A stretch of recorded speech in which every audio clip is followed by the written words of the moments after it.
तो hello student, आज हम बीएससी के लिए बीएससी केमिस्ट्री फर्स्ट सेमेस्टर को स्टार्ट करने जा रहे हैं। तो हम चैप्टर नंबर सेकंड से स्टार्ट करेंगे। हम इसको चैप्टर नंबर सेकंड से स्टार्ट करेंगे, जो हमारे चैप्टर का नाम है molecular polarity and weak chemical force. तो इसमें हम देखते हैं कि सबसे पहले हमारा रेजोनेंस आता है, और ये चैप्टर हम आपको नोट्स के साथ प्रोवाइड कराएंगे। ठीक है, तो इसमें रेजोनेंस देखते हैं। तो रेजोनेंस जो होता है, इसकी देखो, इसमें रेजोनेंस में कुछ अणुओं के लिए केवल लुईस संरचनाएं उस अणु की सभी गुणों की व्याख्या नहीं कर सकती हैं। यानी कि इसमें कहने का मतलब है रेजोनेंस में कि कुछ अणुओं की सभी लुईस संरचनाएं उसकी सभी गुणों की व्याख्या नहीं कर सकती है। फॉर एग्जाम्पल के लिए, जैसे कि हम कहते हैं कि एक अणु है, एटम है, उसके सभी केमिकल और फिजिकल प्रॉपर्टीज की व्याख्या नहीं कर सकता है। तो इसमें हम उसे हम डिफाइन के रूप में लिख सकते हैं कि रेजोनेंस क्या है? किसी अणु या यौगिक के सभी गुणों की व्याख्या, यानी कि उसके भौतिक और रासायनिक गुणों की व्याख्या एक संरचना से ज्ञात नहीं कर सकते हैं, परंतु इसके गुणों की व्याख्या करने के लिए अणु या यौगिक के को अनेक संरचनाएं बनाई जाती हैं, यानी कि जिसे अनुनाद संरचनाएं कहते हैं। ठीक है, इस अनुनाद संरचना कहते हैं, या इसे हम कैनोनिकल संरचना या कैनोनिकल फॉर्म्स के रूप में कह सकते हैं। ठीक है, फॉर एग्जाम्पल के जैसे हम कार्बन डाइऑक्साइड को लिया जाता है। ठीक है, तो हेलो स्टूडेंट, तो उसमें हम कार्बन डाइऑक्साइड के बारे में विचार कर लेते हैं, यानी कि उसमें सोचने से विचार कि हम उसमें कार्बन डाइऑक्साइड को प्रदर्शित करेंगे। तो साधारण कार्बन डाइऑक्साइड व अणु को निम्न लुईस संरचना के रूप में हम व्यक्त करते हैं। फॉर एग्जाम्पल के लिए, जैसे हम ये हमारा ऑक्सीजन हुआ, ऑक्सीजन में हमारा 2, 2, 4, 2, 6 इलेक्ट्रॉन इस प्रकार होते हैं, 6 इलेक्ट्रॉन, और कार्बन में 4 इलेक्ट्रॉन होते हैं। तो ये और इधर भी CO2 अणु है, क्योंकि ये CO2 अणु के लिए है। ठीक है, तो हम देखते हैं इसी प्रकार ऑक्सीजन होता है, इधर 2 हो गए, और इधर 2 हो गया, इधर 2 हो गया।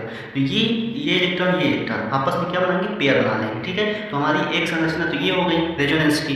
ठीक है, और इसी प्रकार हमारा दूसरा स्ट्रक्चर, जब ये ऑक्सीजन इस वाले ऑक्सीजन को एक इलेक्ट्रॉन डोनेट कर देता है, तो क्या होता है? तो इस ऑक्सीजन में प्लस आयन आ जाता है, जैसे ये होगा। ठीक है, एक तो ये प्लस आयन होगा, और इधर जो होंगे 3। ठीक है, क्योंकि ये एक इलेक्ट्रॉन दान कर दिया है, और इधर भी 3 इलेक्ट्रॉन आ जाएंगे कार्बन के, और इधर 1 हो गया, और ये 1, 2, 3, 4 और 5, 6, और ये एक इलेक्ट्रॉन माइनस लिया, तो ये इलेक्ट्रॉन। इस प्रकार ये तीन बॉन्ड से बन जाता है। ठीक है, और इसी प्रकार ये तीसरा बॉन्ड इधर, ये वाला इधर हो जाएगा, ये वाला इधर हो जाएगा। इसी प्रकार से तो ये तीसरी स्ट्रक्चर आ जाएगी, संरचना जो है ऑक्सीजन की हमारी। ये 2, 6। ठीक है, तो देखते हैं ये इलेक्ट्रॉन ये हुआ। ठीक है, इस प्रकार हम ये तीनों इस प्रकार हमारी संरचनाएं हो सकती हैं। तो हम इस प्रकार इसको लिख सकते हैं कि कार्बन डाइऑक्साइड CO2 अणु में कार्बन और ऑक्सीजन की जो हमारी बॉन्ड लेंथ होती है, बॉन्ड लेंथ कितनी होती है? 1.50 एंगस्ट्रॉम है। ठीक है, जबकि फर्स्ट स्ट्रक्चर के अनुसार, जबकि संरचना फर्स्ट के अनुसार यह 1.2 इतनी होनी चाहिए, मतलब कि होनी चाहिए। फॉर एग्जाम्पल के लिए देखो, CO2 यानी कार्बन डाइऑक्साइड में कार्बन और ऑक्सीजन की बॉन्ड लेंथ 1.5 एंगस्ट्रॉम यानी कि होती है, जबकि स्ट्रक्चर फर्स्ट के अनुसार, इस वाले स्ट्रक्चर के अनुसार, यानी कि इस ये स्ट्रक्चर के अनुसार इसकी बॉन्ड लेंथ कितनी होनी चाहिए, 1.22 एंगस्ट्रॉम होनी चाहिए, ठीक है। और इसी प्रकार जबकि अब और देखते हैं कार्बन डाइऑक्साइड CO2 एटम की जो heat of formation 380 kilo calorie होती है, 380 किलो ये कैलोरी जिसे हम कहते हैं, ठीक है, कैलोरी प्रति मोल है। जबकि स्ट्रक्चर फर्स्ट के अनुसार इसकी कितनी होनी चाहिए, 350, इसकी जो इसकी हीट ऑफ फॉर्मेशन होनी चाहिए 350 किलो कैलोरी प्रति मोल होनी चाहिए, ठीक है। तो इसमें ये बताता है इसी इन टूटियों को ही कार्बन डाइऑक्साइड दो वैकल्पिक रूप में समझा नहीं जा सकता है, इसीलिए हम इनको 3 फॉर्म में डिवाइड करते हैं और इसी प्रकार इसकी सभी कार्बन डाइऑक्साइड का एग्जाम्पल के लिए आपके लिए नोट्स प्रोवाइड करा रहे हैं। तो इसके लिए आप जल्दी से इसको क्लिक करिए और अगले वाले के लिए हम देखते हैं, ये स्क्रीनशॉट ले लीजिए, ये लीजिए। हाँ, तो हम वहाँ पर ओजोन का फिर दूसरा एग्जाम्पल लेते हैं। तो ओजोन को हम निम्नलिखित संरचनाओं का अनुवाद संकर है। तो ओजोन को हम इस प्रकार निरूपित करते हैं, ओजोन में हम 3 ऑक्सीजन अणु होते हैं, अतः 3 ऑक्सीजन अणु को हम इस प्रकार शेड्यूल रूप से व्यवस्थित करते हैं। तो हम देखते हैं ozone oxygen minus a single bond oxygen की जो बॉन्ड लेंथ होती है वह 1.48 एंगस्ट्रॉम है, जबकि ऑक्सीजन डबल बॉन्ड ऑक्सीजन की बॉन्ड लेंथ 1.21 एंगस्ट्रॉम है। लेकिन ओजोन अणु की प्रायोगिक बॉन्ड जो होती है 1.28 एंगस्ट्रॉम होती है। अतः जो यह प्रस्तावित करती है, यानी कि इस प्रकार यह ओजोन की यह प्रस्तावित करती है, ये जो संकर होता है अनुवाद संकर, यह प्रस्तावित करता है कि ओजोन 2 संरचनाओं का अनुवाद संकर है। इसी प्रकार हम कार्बोनेट आयन का ले सकते हैं, कार्बन मोनोऑक्साइड का ले सकते हैं, नाइट्रेट आयन का ले सकते हैं। इस प्रकार हम इनका सभी का हम अनुवाद संकर निकाल सकते हैं, ठीक है। तो हम अनुनाद क्या है, अनुनाद, ठीक है। अनुनाद का हम सिद्धांत देखेंगे। ये पेपर में, ये हमारे एग्जाम के पेपर में बहुत ज़्यादा मात्रा में पूछा जा सकता है। तो हम इसको निम्न प्रकार से लिखते हैं, तो देखते हैं, आप हमारे साथ नोट करते जाएं ताकि टाइम कम लगे। तो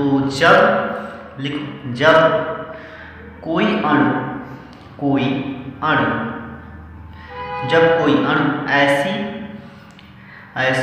दो या अधिक संरचनाओं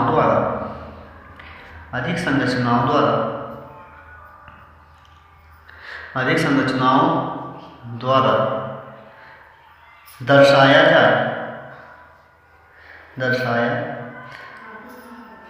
जाए जो कि एक दूसरे से इलेक्ट्रॉनों की व्यवस्था में अलग होती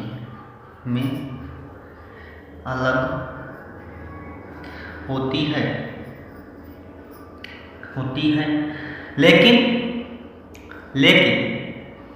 परमाणविक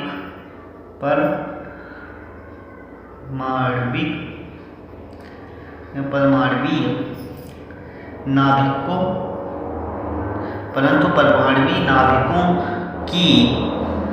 की व्यवस्था में अलग नहीं होती। तो ऐसा अणु अनुनाद, अनुनाद प्रदर्शित करता, प्रदर्शित करता है, करता है। ठीक है, यानी कि इसमें कहने का मतलब ये पहला हमारा ये हो गया कि जब कोई अणु ऐसी दो या दो से अधिक संरचनाओं द्वारा दर्शाया जाए जो कि एक दूसरे से इलेक्ट्रॉनों की व्यवस्था में अलग, जो कि एक दूसरे से इलेक्ट्रॉनों की व्यवस्था में अलग लेकिन परमाणुवीय नाभिकों की व्यवस्था में अलग नहीं होती, तो ऐसा अणु अनुनाद, अनुनाद प्रदर्शित करता है। यह हमारा अनुनाद सिद्धांत का पहला सिद्धांत हुआ। और दूसरा इसी प्रकार लिखते हैं, हम लिखेंगे, ठीक है, कि योगदायी, योगदायी, योगदायी यानी कंट्रीब्यूटिंग स्ट्रक्चर, यानी जितना उसमें सहयोग है, जिसमें एक अणु है, एक एटम है, जैसे कार्बन डाइऑक्साइड में देखते हैं कार्बन और ऑक्सीजन, दो योगदायी संरचनाएं हैं, इसी प्रकार इनको योगदायी संरचनाएं कहते हैं। योगदायी संरचनाओं, संरचनाओं का स्थायित्व, का स्थायित्व जितना अधिक होगा, जितना अधिक होगा, अधिक होगा उतना ही अधिक योगदान, उतना ही योगदान उनका अनुनाद, क्या अनुनाद संकर के प्रति होगा। यानी इसमें कहने का मतलब है कि योगदायी संरचनाओं का स्थायित्व जितना अधिक होगा उनका योगदान भी अधिक अनुनाद संकर के प्रति होगा। यानी अनुनाद संकर जितना अधिक उनका स्थायित्व होगा, इनका स्थायित्व स्टेबिलिटी होगी, उतना ही उनका अनुनाद संकर के प्रति भी योगदान होगा, यानी उतने ज़्यादा अनुनाद संकर भी होते हैं। ठीक है, अब इसके आगे हम देखते हैं तीसरा नंबर। तीसरे नंबर को इस प्रकार लिखते हैं, तीसरा नंबर लिखेंगे कि अनुनाद, देखो अनुनाद, मेरे साथ लिखते जाओ, अनुनाद संकर, अनुनाद संकर, अनुनाद संकर किसी भी योगदायी संरचना से अधिक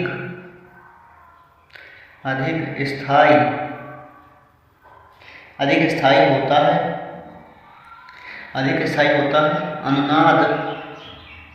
अनुनाद संकर के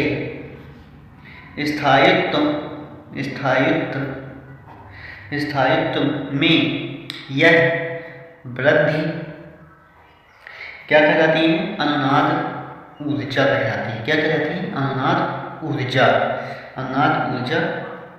कहलाती है। फॉर एग्जाम्पल के लिए जैसे हम कार्बन डाइऑक्साइड उसमें लिए थे, ठीक है, ये हमारा जो ओजोन मान लो, ओजोन, ठीक है, इसमें जो या फिर हम कह सकते हैं कार्बन डाइऑक्साइड के लिए, कार्बन डाइऑक्साइड जैसे हम मानते हैं, जैसे कार्बन डाइऑक्साइड के लिए हम मानते हैं कि जो इसमें हम अनुनाद ऊर्जा, जैसे इसमें लिखा था कि अनुनाद संकर किसी भी योगदायी संरचनाओं का अधिक स्थायित्व होगा, यानी कि पहले जो उसका होता है, पहले स्ट्रक्चर होती है, उसके बाद जो अनुनाद होता है उसकी संरचना अधिक स्थायी होती है, और अनुनाद संकर में स्थायित्व में अधिक वृद्धि, स्थायित्व में यह वृद्धि, अनुनाद संकर में और ज़्यादा मात्रा वृद्धि होती है तो उससे एनर्जी प्रोड्यूस होती है। ठीक है, एनर्जी प्रोड्यूस होती है तो उसमें जो, जैसे इसमें एग्जाम्पल के लिए पहले CO2 अणु की हीट ऑफ फॉर्मेशन कितनी थी? 380 किलो कैलोरी, जबकि फर्स्ट संरचना के अनुसार 350 किलो कैलोरी होना चाहिए। तो इसी प्रकार ये इसमें एनर्जी प्रोड्यूस होती है। जैसे आगे हम आपको बताएंगे कि किस प्रकार एनर्जी प्रोड्यूस किया जाता है, उसी प्रकार एनर्जी प्रोड्यूस होती है और उसे हम अनुनाद ऊर्जा भी कहते हैं। अनुनाद के द्वारा उत्पन्न हुई ऊर्जा को अनुनाद ऊर्जा भी कह सकते हैं। ठीक है, अब आज के लिए बस इतना ही। वीडियो अच्छी लगी तो लाइक करें, कमेंट करें, शेयर करें, सब्सक्राइब करें। अब और अगली वीडियो पाने के लिए इसी प्रकार हमारे चैनल से जुड़े रहें और रोज़ आपको हम नया वीडियो को अपलोड करेंगे यूट्यूब चैनल में इसी टाइम पर। तो वीडियो देखने के लिए आपको सभी को थैंक यू, धन्यवाद। और हमारे साथ नोट्स को बनाते चलें। थैंक्स।